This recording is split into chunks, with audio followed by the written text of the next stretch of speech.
It's the weekend. It's Mailbag. I'm joined this week by Liam of the Good Times podcast, of course, and making his Mailbag debut, but not his Blue Room debut. Ian, how's it going, mate? All right, not too bad. Good stuff. Liam, you all good? Yeah, great, Les. Thanks for having me on. No probs. Always a pleasure. A little bit different start this week because Ian has got a story about Mike Hooper. If you don't know who Mike Hooper is, he was the fella in goal when Kevin Sheedy scored that free kick down the Kop and flicked the V's. And if you just roll that clip on a little bit longer, he pulls his shorts up to an incredibly high level in frustration. Already in it. Yeah, probably not something anyone needs or wants to see, but what kind of so Ian, what's the Mike Hooper story? It all started, it was the Andy Johnson derby when we won 3-0. And I'd gone out on the afternoon. I took my nephew up to watch some local football, had a couple of beers up there, and then went down to Durham with a few pals. And it just so happened Mike Hooper was a doorman at one of the pubs. So I'd had due to drink and stuff like that, and I was just giving him steak, and he gave us like a clip round the head and like jokingly. Week after, went down, still on the he's on the door, and he says, "You're not coming in." I says, "Why?" He says, "I remember your blue shite. You're not getting in." Just wouldn't let us in. Jesus. This is when like football wasn't a career that you could retire on when you're 30. So we ended up working doors. Working doors in Durham City, aye. And then got shirty with you. I got shirty with us, aye. I was out the week later with a few family members, and I just says, "Not coming in." He says, "I remember you from last week." But just... Nice. And we're meant to be the bitter ones. Unbelievable. Yeah, totally. But you've got to think though, you've got a goalkeeper there who I think he was part of their championship winning team when they won it before they won it last time in 1990. I'm sure he'd have been like reserve goalkeeper to Grobbelaar. So yeah, so when somebody's winning the first division title, and then a few years later he's kicking people out of pubs for being too drunk. It's class, isn't it? Some come down there. Yeah. Right, we'll get onto the hot topic. I think a lot of people probably know where this has come from. Anyone know anyone who seems to be needlessly miserable at all? Me with Everton at times. This question's basically about Sean Dyche and his weird demeanour. I mean, it's been a bit odd since the start of the season. He's been on the back foot from like day one. It seems he seems to be getting progressively worse as like the season sort of goes on, and he's thinking, "Oh, my time's running out here." He just seems to be like going into more and more of a hole. It's like the comments this week. It seems like dark clouds are always around Everton somewhere.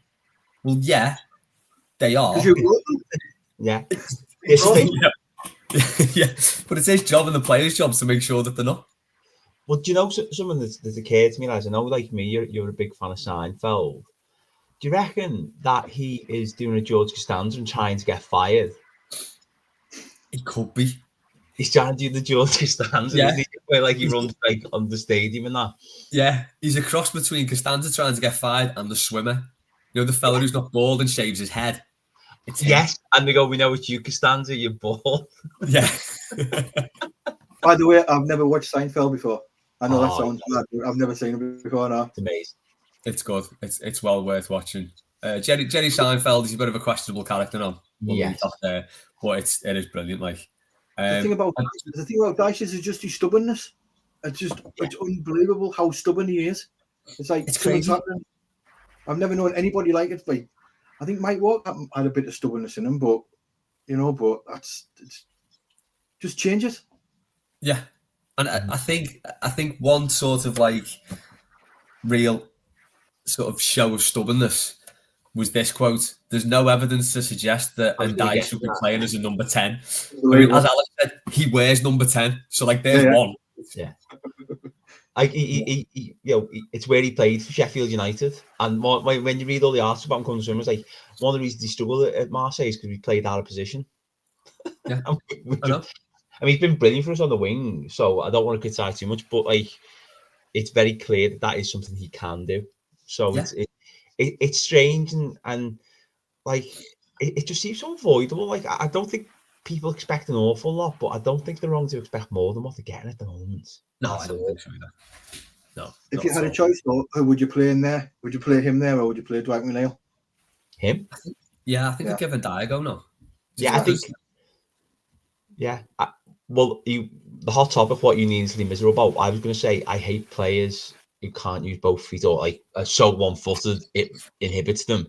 Yeah. And McNeil is an example of that. And, you remember that game against Tottenham in the season where he ran in field because he just wouldn't use his right foot and he basically stymied our break. He's been a really good player for us and he's had moments in there, but I think you've got to try and die there. Plus, I think Ndai has got the work ethic for it as well. Not that McNeil doesn't work hard, but Ndai puts a shift in. I think he'd be fine in there personally. Just on that, you do see there has been times this season where we've lost possession sort of around the midfield, and you do see McNeil trotting about a little bit. Mm-hmm. Whereas for the most part, Ndai really tries to close players down. It's right back, but against Palace, there was a moment, I think I put it up on Twitter, that really impressed me. Was like, he played well, but I think it might have been at 1-0. They had a break, and I think it was Muniz, the right back, was going to get in, and he just come out of nowhere and got this head, and it went out for a throw. If they actually stopped the goal, and I was like, he'll rightly get lauded from when he does like lovely, skillful stuff, like the goals he scored or that lovely running cross for Calvert-Lewin against Bournemouth. But that sort of side of his game has really impressed me, and that was like a really big moment in that game. Yeah, I agree. So, what are you? Anything else you needlessly miserable about? Sorry, lost train of thought then. Anything else you're needlessly miserable about? No, I try to keep relatively positive, to be honest with you. I know it's hard being the blue, but I do try and keep it cheery as much as I can. Ian? Just working in the cold. My job's outdoors, so these last 3 days have been absolutely freezing. Have you got snow up there? No, it's just very, very cold. Very. I work for can I say the name of the company I work for or not? Yeah, go for it. No one listens anyway, it's fine. There's a tea company called Ringtons. Have you heard of Ringtons tea before? No. They deliver down your way in Liverpool and stuff like that. But what it is, they do tea, coffee and biscuits. And they've done it like since 1907. And I'm a canvasser, so I'll go around getting the orders for the lads and stuff like that. So, and I don't drive, so I get the bus to most places that I go to. So hence the fact I listen to your podcasts and things like that when I'm out and about on my headphones and things like that. But I just work in the cold, like the real freezing cold, which I've done for 31 years. Oh, it must be so decent in summer then. Yeah, my dad was supposed to. It was the same. He was all right in summer. Every winter, he'd be like, I want to pack this in. It's like you say, summer, you've got your half sleeve suntan because we go around the polo shirts. And in the winter, just long johns and thermal vests and things like that, man. It's mad. Yeah. It's always cold in the northeast anyway, so. Yeah. Our footy match has been cancelled tomorrow morning. Wirral Council love to cancel all the footy matches. It's got cancelled on Thursday. I'm kind of a little bit glad because it's going to be a season. So I don't know. I won't miss it that much. My thing that I'm needlessly miserable about are Christmas decorations. So I'm quite happy for them to go up from December 1st. Any earlier, forget it. But I think they should come down on Boxing Day. It's done. Christmas is done. They just get them down on Boxing Day, put them away. When they're still up past New Year, it does my head in. Funny you should mention that, Les, because what popped up on one of my Facebook memories today was what I posted on this day in 2012. My post was, I've got nothing against Christmas, but please don't put your Christmas decorations up while it's still November. Yeah. It's becoming more of a thing, isn't it? Oh, without doubt. They'll put them in October after Halloween. Somebody's Christmas trees up. Outrageous. I can understand shops after Bonnie Night, maybe, because they've got to build up to it. Yeah. Oh, nah, not at all. Good caveat from Gary for this question. He said, and Everton can't be the answer to the hot topic, which was fair enough, but, we can all say Everton. Paul said, life and the lack of ever getting a break from the eternal misery of being a blue. Hope you're well. Happy Friday, Paul. I think that resonates with all of us, doesn't it? Yeah. And David said Everton Football Club. I was going to add more, but as you say, needlessly miserable about. I swear the club are beaming out signals like radio waves to brainwash everyone into thinking everything is fine. Dice thumbs us down. Everton keep rolling out Brandymore. It's fine. Hashtag EFC, hashtag UTF2. So, I mean, we're all miserable about Everton, but we all love them. Oh, to death. Absolutely love them to death. Yeah. I'm just trying to get the shadow from shining on my glasses there. Can you see it on the I'll just quickly put the light out. Is all right? Yeah, it's fine, mate. Go for it. So I don't think we're needlessly miserable about Everton, are we? No, and it is what it is, isn't it? Yeah, it is. Right, we'll move on. Liam, your question, do you want to ask it? Yeah, we actually did a poll on this and I won because I it comes from our podcast. Me and Kevin have had the debate recently. We've been covering 08-09, which was unbelievably fun to cover, but also really depressing because it was such a good Everton side. Yeah. And going back and like watching videos and reading up on them, like you forget how good this side was. But we had a bit of a dispute. Kev believed Lescott was better for Everton. I thought Jagielka was. So my answer was Jagielka. The poll won that, but because it was something that Kev did ask, I thought it'd be something to ask Mailbag because I know everyone feels differently on it. Have we got answers to this? Yeah, Steve Hogan said he loved Jags, but Lescott, much better technical ability either at centre half or often as a makeshift left back. And Yajdi said, hurts to say, but Lescott. Ian, your answer was? Jagielka, definitely. He could play. I mean, he wasn't the greatest position in midfield, but excellent defender, cracking goalkeeper apparently for Sheffield United. But I'm the same as the lads on the good times there. I am forgiving him for leaving, going to City. When he came out he wasn't in the right mind to play. He told Moyes before we got beat at the Arsenal game, I'm not in the right frame. Moyes is like, I don't care, you've got to play. Yeah. I get that, and normally I'm one to hold a grudge, but I was actually discussing this with Kev this week. I was like, you know what? It's not something that bothers me much. Maybe just with the passage of time. I didn't feel that way in 2009, I can assure you. But I think with the passage of time, I just kind of, missed them both as players. But I think Jagielka was longevity and his consistency was, Lescott was brilliant for us, but then after he left, he was good for a couple of seasons in City, but his career went downhill pretty quickly, didn't it? He did drop West Brom, Villa and Sunderland. He went down. Whereas Jagielka maintained a decent level till he retired, didn't he? Yeah, I think maybe for me that's why my initial thought was Lescott, just because for the time he was at Everton, the impact he had was incredible. Whereas Jagielka, the impact he had was incredible as well, but it was over a longer period of time, so it just seemed like, well, it's just Jagielka, isn't it? That's just what he does. Yeah. Whereas Lescott was more of an impact and then left like that. But thinking about it, I think I will go with Jagielka. Because I think back to the sort of the final stages of his Everton career where he just sort of just dropped into the team, did the job, came back out. And it's like... Against like Arsenal and Cardiff in that last season where he just dropped in. He was absolutely fine and went back out the side. Yeah, I think he can't. So I just got the appearances up here. 322 games and 14 goals.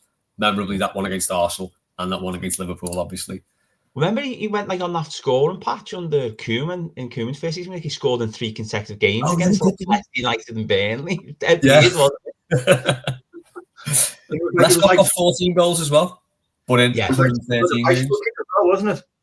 Jagielka scored against United. He was on the floor. It was like some sort of like bicycle kick, wasn't it? It was a weird goal at Old Trafford, wasn't it? Really strange goal.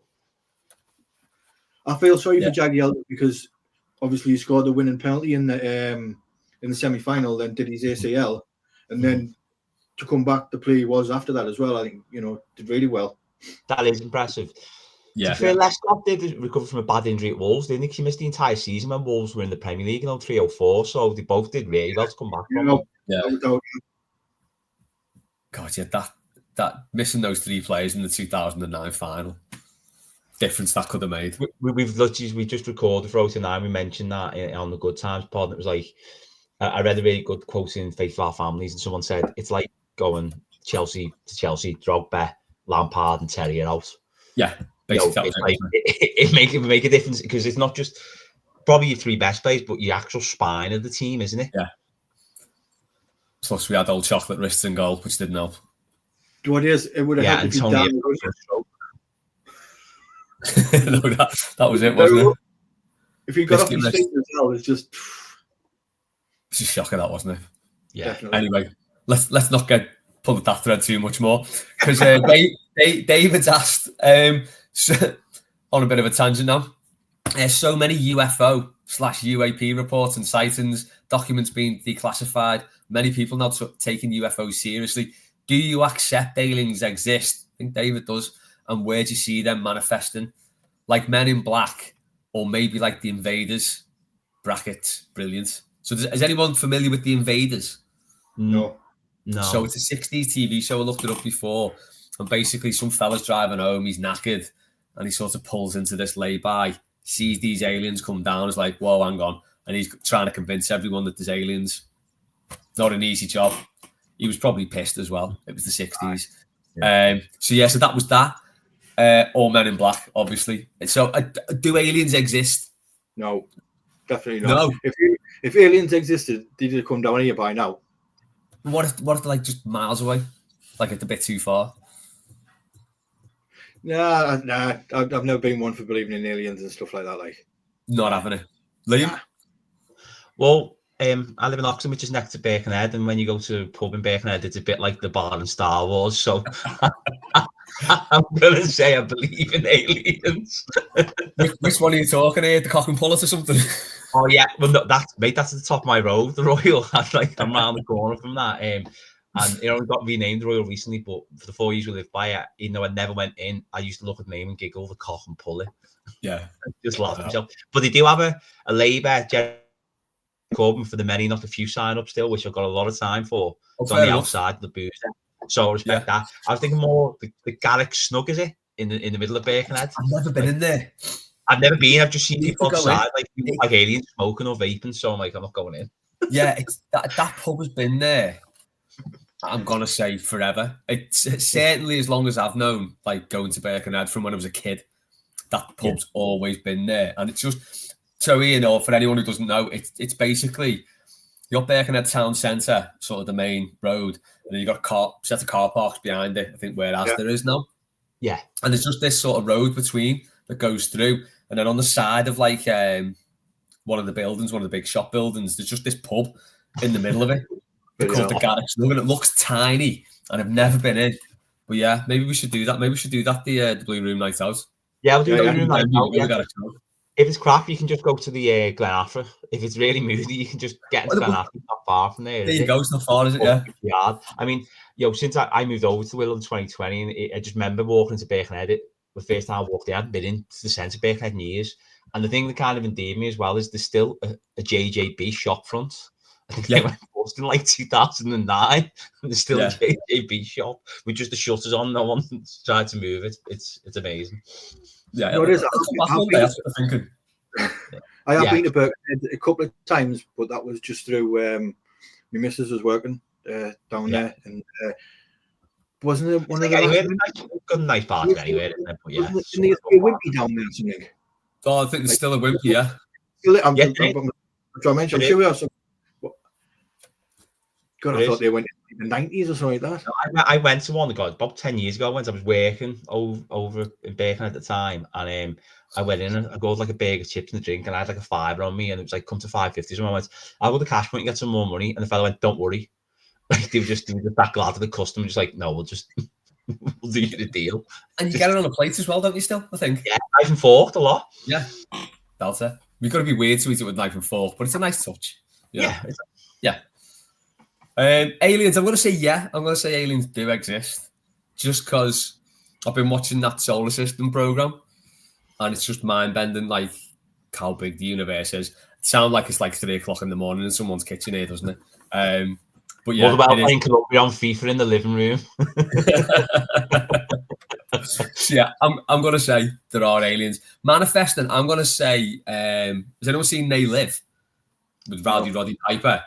With the sunglasses. So there's aliens knocking about.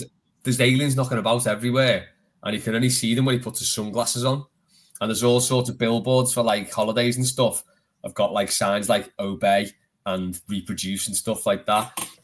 I reckon that's where they come from. They'd be all around, and then it'd freak out the most cosmic scouser. Basically, it'd be a massive conspiracy theory.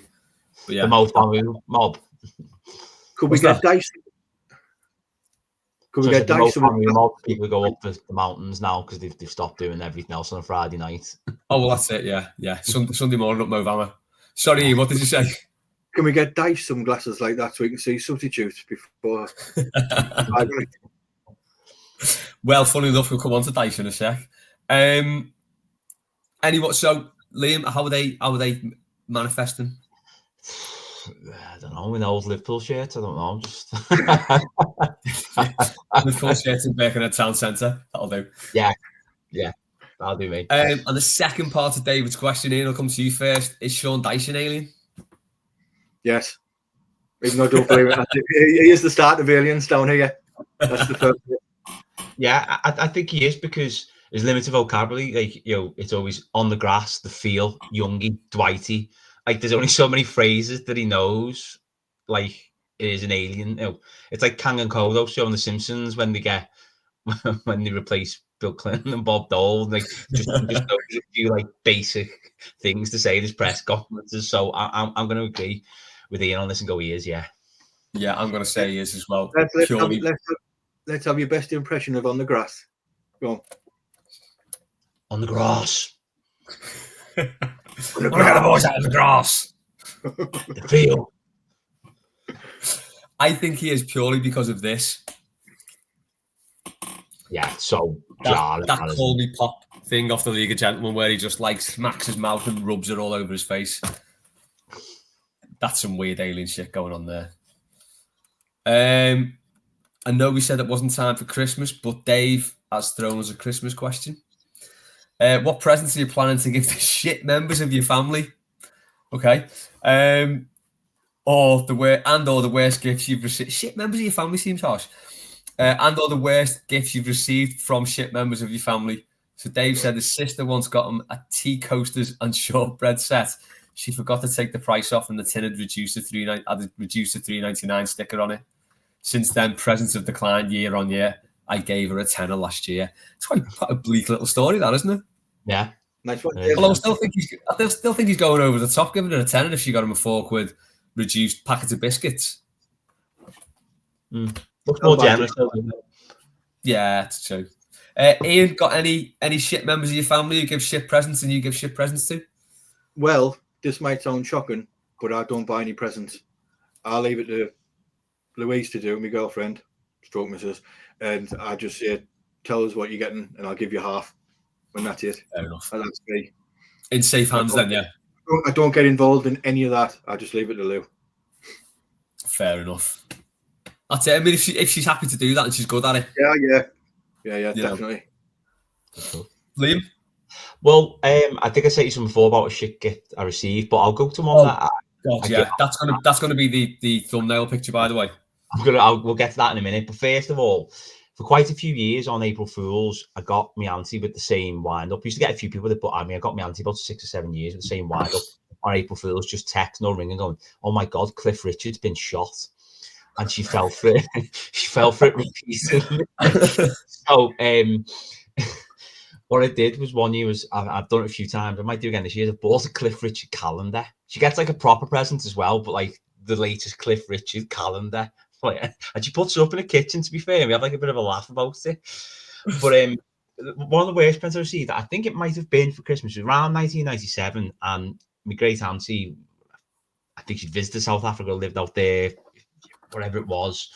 It's not like me to not remember the details of it. I just remember getting the bad presents. So there's like a hamper sent, and I've got two us, and I've got a cousin who's a few years older than me, cousin who's the same age as me, they're brother and sister, and my sister's a couple of years younger than me. So it was like, there's presents for those 4 kids to divvy them out. And then when it came to the boys, there were 2 presents. One was a Simpsons t-shirt, which, as you'll discover only listening to this episode, I'm a big Simpsons nerd. The other was what I can only describe as rather controversial salt and pepper shakers of F.W. de Klerk and Nelson Mandela. Now, the one I sent to Les on eBay, they have the colour schemes of the suits the other way around on my one, which is still in my house 27 years later. Mandela has a green suit and F.W. de Klerk has a navy suit. And we've tried to get rid of them with car boots. My wife despises them, and they're in the loft, and it feels like every time we move or we do something, they just turn up. And like I just can't get rid of them. They just like just always there. And I just remember the raison d'etre for me getting them was, well, Liam's all right. Liam likes a bit of politics, so we'll give that to him. And gave my cousin a Simpsons t-shirt, and I was livid. I'm not one to hold grudges, like to say, but it was such a strange present and dead weird. And I've been excited every now and again to see on eBay. Also, I might get £100 for them, but then you go back 6 months later and they're still for sale for the same price because no one wants these. Believe you and me. They are questionable, to be fair. As you I mean, say, the Nelson Mandela Mandela one one. it's unpleasant, to be frank. It is. So yeah, we'll put that as the thumbnail for the show because honestly, it's incredible. I had to defer to my parents on this. Basically, for Christmas, I just get like close family stuff, so I don't really get crap presents. I don't really buy crap presents for anyone. But I remember as a kid, there was like part of the family who'd buy everyone rubbish presents, but I can't really remember. But defer to my mum on this one. So trying to think of all the shite we used to get that wouldn't even re-gift because we had a box. Everyone has a box, don't they, where you get crap presents, put them in, and give them away the next year to someone else. Use the same gift bag I gave you last year. Yeah, is that yours? Yeah, right. This is what annoys me when people write the name on the gift bag tag. No, these gift bags never need to buy them. You just pass around. Don't write names on. Yeah, everyone does. Yeah. So yeah, my mum said some of the shite we used to get: hand warmers, mugs, cheap tacky ornaments, boxes of biscuits, reduced, slippers that are 2 sizes too big, and the list goes on. So we did. I do remember we did have a massive re-gifting box in ours full of rubbish. I mean, it's not being ungrateful, but then I suppose if we give it to other people, we then became those people, didn't we? Yeah, it's just a terrible it's just cycle. a bad cycle, isn't it? Yeah, I think you just need to like bite the bullet and like, I don't know, give the biscuits to a student or something who's like just grateful for like free food. Like, yeah. No, like you know what it was like when you know, same a month before your student loan, people go, "There's something free." Like, what? Where is it? Oh god, yeah. You get it, yeah. Hey, you might get rid of those salt and pepper shakers that way. Yeah, mate. I think if I nice way of seasoning your food, I'll be getting a knock on the door. If I leave them somewhere, there'll be a knock on the door. Like, what is it you're trying to say with me? It'll be like it'll end up like the Father Ted thing. Yeah, with the Nazis. Second part of Dave's question. Also, does Lyx Africa get a raw deal? Everyone gets it from someone, easy to wrap, costs about 50p, and contains shower gel as well as the deodorants. I do love a Lynx set for Christmas. Yeah, I always get one. Yeah. Not mind the Lynx set. The shower gel's normally the best part of it, to be honest with you. Yeah, I like the fact it's green as well. It's like being a kid again. Yeah. I think it's at the point now where you can enjoy it ironically. Oh yeah. It's gone past that bit where it says, like, I remember I had a housemate at uni who wasn't the most successful romantically, and do you remember they did a clicker from Lynx? Where like every time a girl looked at you, you clicked and you got like on the clicker, yeah. And he ordered one, he was walking around Chester like doing it, and I was like, "I'm not looking at you, mate, you got the wrong end of the stick. Like you buying some substandard Lynx is not going to make you desirous." And it wasn't like he was doing it ironically. He was like, "Oh, this is a good idea." This was like, "Yeah, it's not. It's terrible. It's mad. Get that thing away from me, please." Yeah, want some salt and pepper shakers. Do you want to hear? I've got the worst Christmas present I was bought. Go on. I think it was one of my aunties bought it when I was young, and she bought us a pair of Kenny Dalglish Puma shin pads. Oh no. Jesus! No. Puma in white with the Puma on, and then signed by Kenny Dalglish. I managed to get them taken back and got some Everton sweatbands. Yes, like much better. Like How did she get that? How did she get that so wrong? And she just realised like a big football fan, and it was just like, oh, I was only, like I said, I've been about 8 at the time, and it was just like, oh, we'll just buy in something for Christmas football wise. Oh, we'll get him some shin pads. Oh, they look Kenny Dalglish. He was a good player. Oh no, that's so sad, isn't it? Though that it was done like with the best of intentions and like really thoughtful, but completely wrong. Like, I don't believe it. Were you at least a little bit polite when you opened it, or did you just recoil as soon as you saw it? Very much, yeah. Oh, thanks very much. Oh, wear these. Tell you what, you did well to do that. To be fair, that's not how I would have reacted in that scenario. When I was 10, I say I got a medal for being at a football team. I barely played because I'm a terrible footballer. But we had our end of year, a bit off topic, but we had our end of year presentation, and Phil Thompson was handing out the trophies, and I took mine off him and just walked past his hand and I was ready to shake it. I get it in. That's the way to do it. Definitely. Yeah, I am looking forward to that at Christmas. Actually, I usually get enough like shower gel and deodorant to last a good 6 months. Yeah. I've had to say no aftershave this year because I've got like 3 or 4 bottles from the last couple of years that I haven't got through. I need some. I haven't had any in years, so I just smell Lynx Africa all the time. Thing is, though, didn't Alan Partridge give Lynx a good plug? Remember when I'm Alan Partridge and he's in the garage with Dan and he says, "Oh yeah, Java." Lynx Java was a belter. Yeah, like Africa's okay, but it was like all like the special ones they bring out for a little while. They were always the better ones, weren't they? Yeah. Get the Lynx sets in. Nothing wrong with it. Yeah, definitely. Sorry, you go ahead.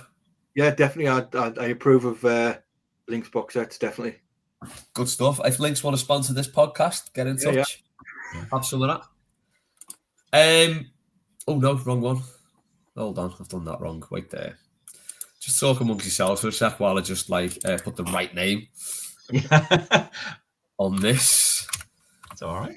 There we go. So Warren didn't ask. Stu asked. Yeah. If forced to undertake an I'm a Celeb style bus tucker trial, what critter would you draw the line at eating or getting in a box with? Ian. Do you know what I hate? Moths. My mum's the same. I hate moths. What's the point in moths? They don't do anything. You just come in and burn themselves on the lights, on the light bulbs. So moths and slugs. Oh, slugs, yeah. Horrible things. That's the thing with moths. So you're nocturnal, and then you see a light and you fly towards it. Surely, if you're nocturnal, you don't want to be in the light. Weird. And some of them are huge as well. You can be like pushing your teeth in the bathroom, then all of a sudden, like, Christ! Yeah. It always is, isn't it? You always do with your teeth, and one just like smacks against the window. Yeah. Get the shower hose on them, get them killed, wash them down the sink. So moths. What about eating? Oh, I wouldn't eat one of them. Was it sheep's testicles or kangaroo testicles that they wouldn't want to do them. No. You can get sheep's plums from the butchers, can't you? My granddad used to eat them sweetbreads. No thanks. No, not for me.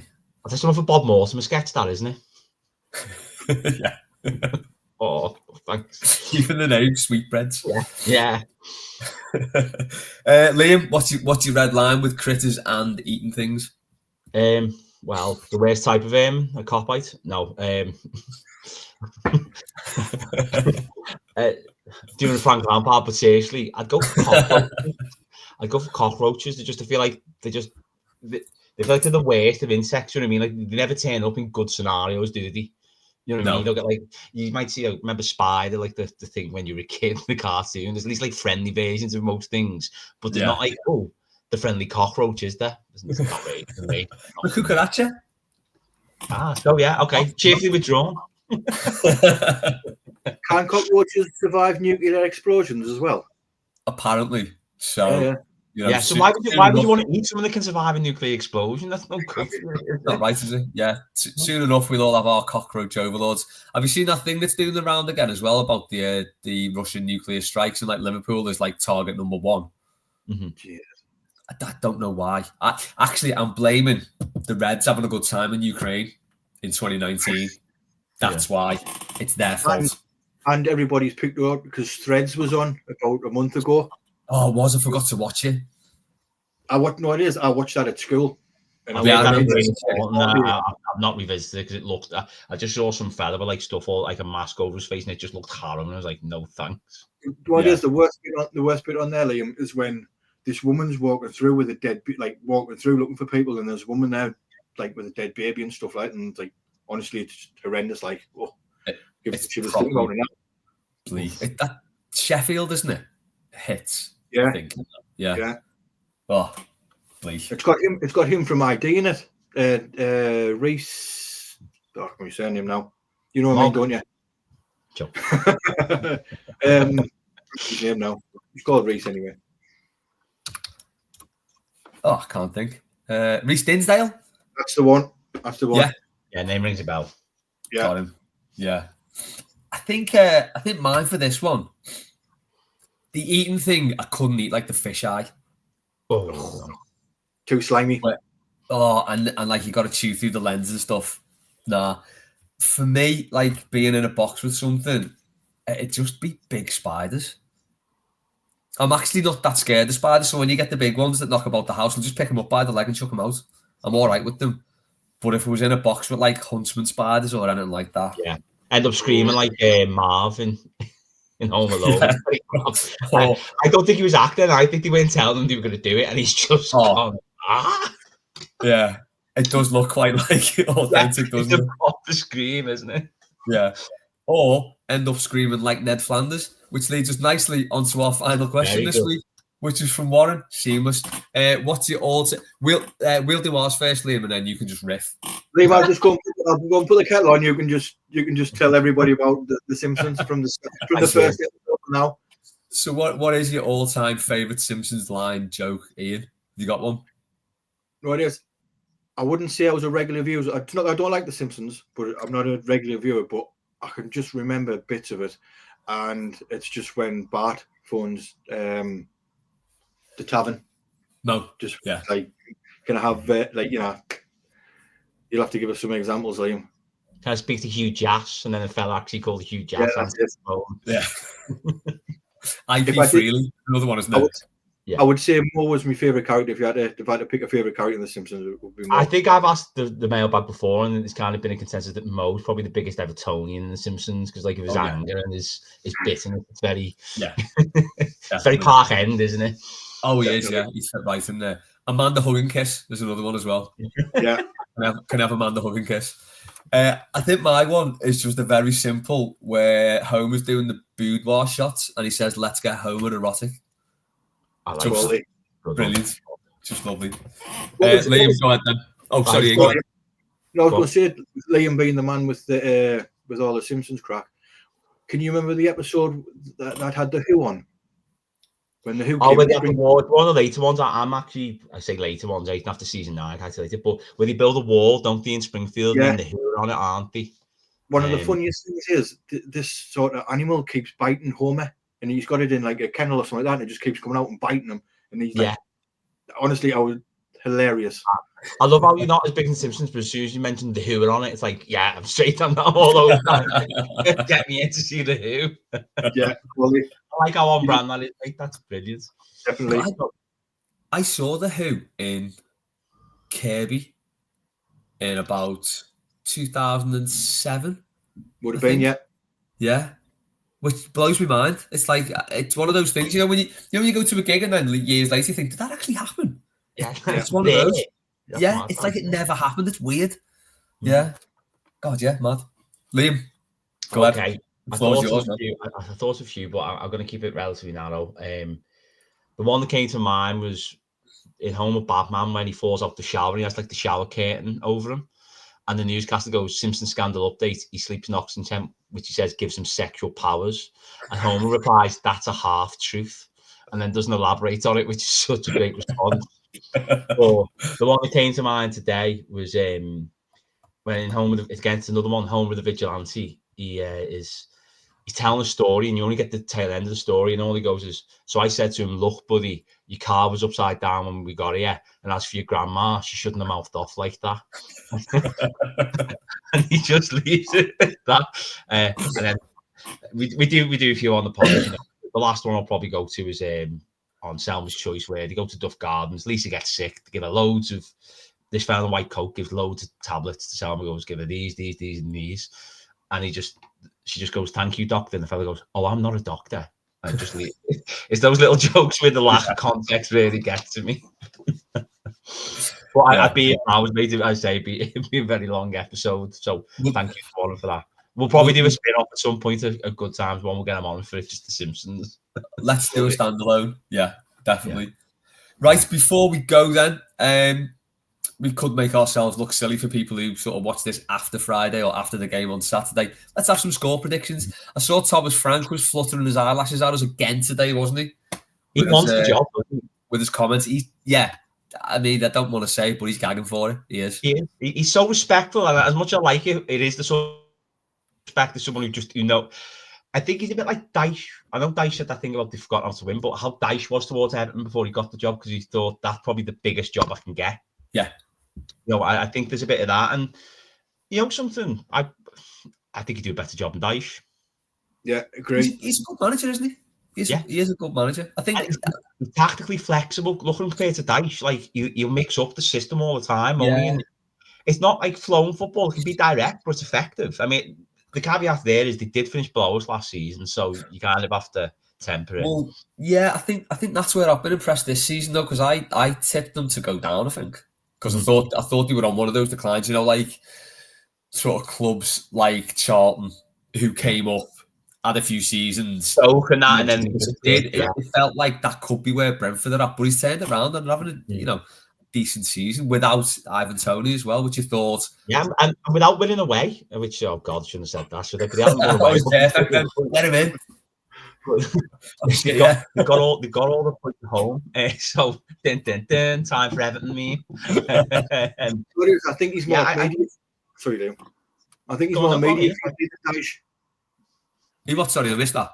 I think he's more media friendly. The way he comes across, where Dyche can be a bit confrontational in press conferences, as you've heard. But I think he's a decent bloke. I think he'd do a decent job. Yeah. He does. He does seem pretty sound. And I get told to cut his hair though. I think he gets told to cut his hair pretty quickly. Come on, mate. Sort that out. Just sort his hair. But what you say? You say he's more media friendly. Yeah, true. Yeah, Everton does that to my You say more media friendly, and I think he's just more friendly. He's less of a prick than Dyche. That's what he's done with. Sometimes do you think Dyche is going to come in and press conference on a Friday just for a fight, isn't it? Right? Who's first? Well, there's those rumours he's slapping players again on Twitter this week, isn't it? He's with the players. You know what? It's his tardiness I can't stand as well. He's always dead late. Yeah. There's no it's disrespectful to people who've got jobs to do. You'll wait for me. It's a power trip, I think. Yeah, it feels like every time if you watch it late, if you watch it recorded, you've got to fast forward it for 2 minutes before he actually comes onto the screen. Are they still doing mini dice in the corner? I think that's been bailed. I think all his goodwill's out the window. Yeah. There's no Joe Crackman.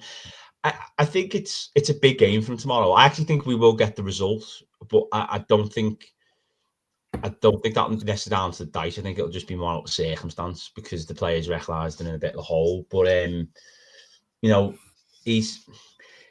doesn't seem, well, maybe he does understand. He doesn't seem, it feels like to me he doesn't grasp that his job is not on the line just because his contract's coming up. But the new owners, they're not going to be impressed by what they're seeing with him. And you've said it so many times on here, Les.